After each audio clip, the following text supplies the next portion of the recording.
Hey everybody, welcome to the Rave TV. You're here with Trevor and Chase Bryant. Hey, man. What's up, man? Oh man, just getting ready to go on stage. Yeah, well, Play welcome some to the show. Rave, Yeah, man. man. Thanks for having me.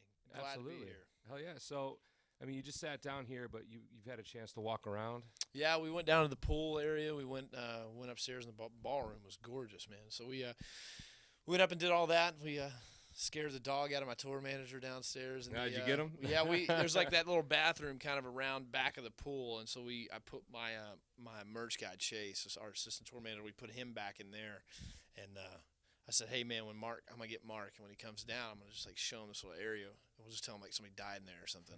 I was like, just when he turns on his phone light, just give it a second and jump out and scare him. He did, and man, it was great. So Yeah, did you we get had the a good reaction? time. Yeah. Oh yeah. We got got the a reaction. video? We got the whole thing. It's great, man. Yeah. Nice, cool, man. All right, so, I mean, music runs in your blood, right? I mean, Mhm. your grandfather, Yeah. uh, Yeah. he was an artist. So how did you start this whole thing? You know, Texas guy. Yeah. right? I'm from Texas. My grandfather played with Roy Orbison, Waylon Jennings. He played the Glenn Campbell TV show in Lubbock, Texas. And then my uncles were in a band called Ricochet in the 90s that had the hit Daddy's Money in 1996 on country radio, which was a huge hit, one of the biggest of the 90s. And then, so when I was growing up, I was always exposed to music, but was never forced to play music. And I picked up a guitar and never looked back. You know, it's like I just ended up playing that way. Nice. So, I mean, how'd you get from, let's say, Texas to Nashville? Like, what Well, was that? it was kind of a long journey. I mean, and a lot of people think, you know, with my first single, it was a top 10, Take It On Back, Mhm. and we actually, it was number one in Australia overseas.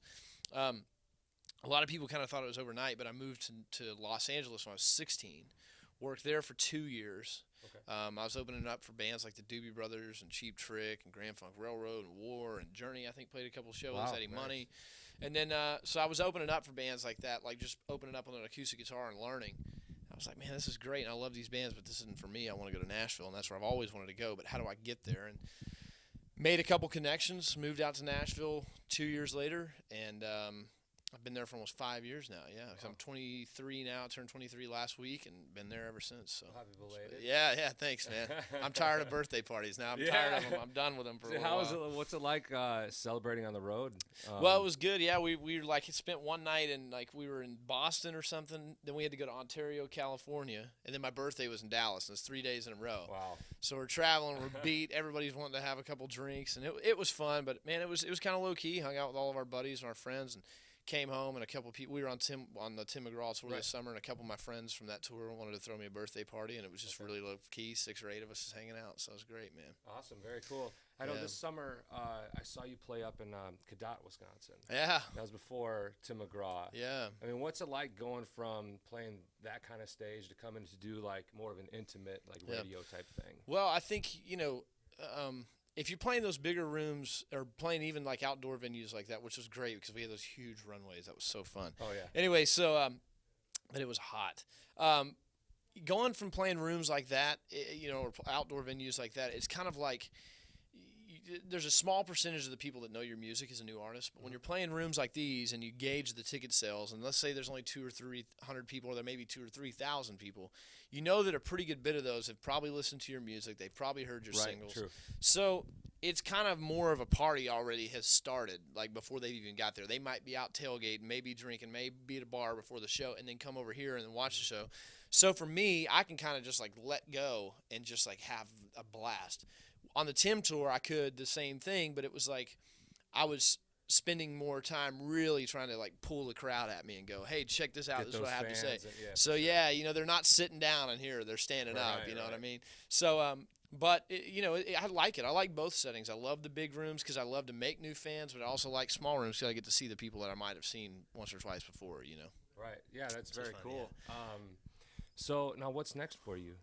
Well, I'm finishing a record right now. I cut 3 or 4 more sides the last week. We've got a big bundle of songs. I wrote them all, co-produced it, played all the Okay. guitars on the record, did all that fun stuff. You wrote all and, the songs by yourself? You co-writer? How do you? a little both, Okay, yeah. nice. And so we just finished cutting all the songs I think we're gonna cut. I hope, and then unless something better comes along, but so we finished those up. Now it's just really getting everything together, the packaging, making sure we mix everything is done, and sending it off to get mastered and all that fun stuff. And then timing is everything. I think we want this single to do what it's gonna do, and then probably let Right. it go. Yeah. So while you're recording your new music, Yeah. do you try to like switch it up at all? Do you kind of stay with the same kind of program you did with your previous record? Or Well, what's funny is like we cut the 6 songs that are on the EP or 5 songs, however many on that EP. It's been so long. We cut those 5 songs, and we really that had been so long ago. We tried to stay kind of with the same program, but kind of maybe like where am I now? But Right, not right. so different that it doesn't like relate. I think everything has kind of had a different take. Like there might be one that's a little more organic, funky. There might be one that's a little more edgy. But at the end of the day, I feel like a great record is just a combination of like great ideas and different feelings. So I think with this record, it's kind of like a roller coaster. It's like takes you to a lot of different places. Nice. So we changed the program a little bit, a couple times, but Okay. otherwise it's all pretty much what you hear on the EP. You can pretty much expect that from the full length, and hopefully those 5 songs will end up on the record as well. Nice. So, yeah. Great, so people will know them already. Yeah, right. It'll give them at least something they know. Oh yeah, for sure. Awesome, man. Well, thanks for stopping by. Man, thanks for having us. I'm looking forward to a killer show. I mean, like I said, I saw Northern Wisconsin. Yeah. It was a killer. But before we break here, your guitar playing, I gotta bring it up. Yeah. Why'd you think of playing like that? Or I mean, for those of you who don't know, kind of let them a little know about how. Well, I started playing guitar when I was a kid, and I picked up a right-handed guitar left-handed. Okay. So the low strings are on bottom, high strings are on top. So I'm double jointed in like 3 fingers, and I can't really like chicken pick or do anything like super country. So I grew up listening to these rock and roll players, and left-handed guitars were way too expensive, and then I got way too used to right-handed guitars and how they were strung. So I've got a couple guitars that might be left-handed, but they're strung right-handed, and all my right-handed guitars are strung right-handed. So I just flipped the guitar up and played it that way.